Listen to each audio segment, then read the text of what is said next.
Hey traders, this is Jeff from ZenTrader.ca and this is a market update.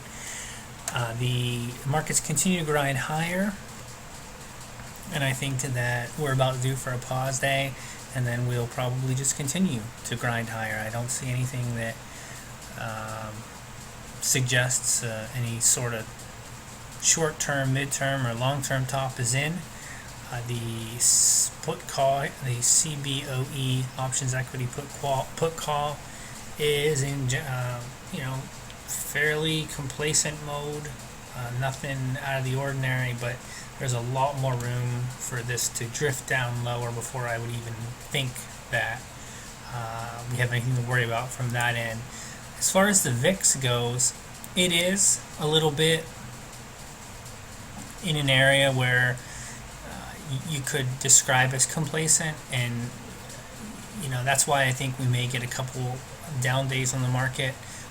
And what that would do, that would be a good thing, because it would set up some long entries into some good quality stocks, and it would work off some of this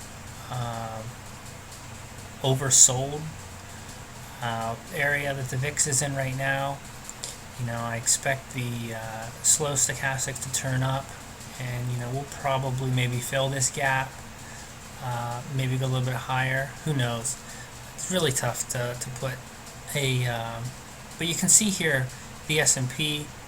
The last time it was here, we were down in this, and then it corrected, and then we were here. Just imagine this line coming down, and we corrected. And now and actually, if you're judging by these last couple, we may actually have a little bit more to go before it rolls over. But maybe it's my personal bias. I would like to see a couple pause days to potentially set up some long trades. The S&P is approaching 2012 highs. That could be so. One scenario is we pause or go sideways and then make another thrust higher.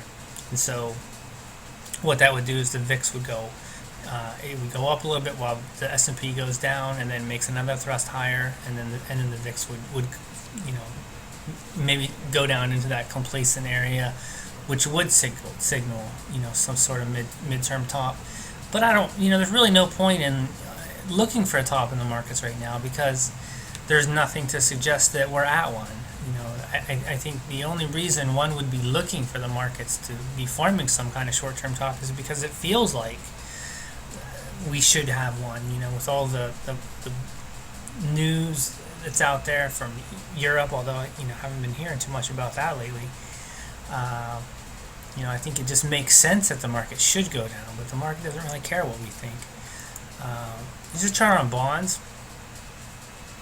It was, I don't know, a couple weeks ago that I was suggesting that bonds could have, topped out for some short, midterm time maybe.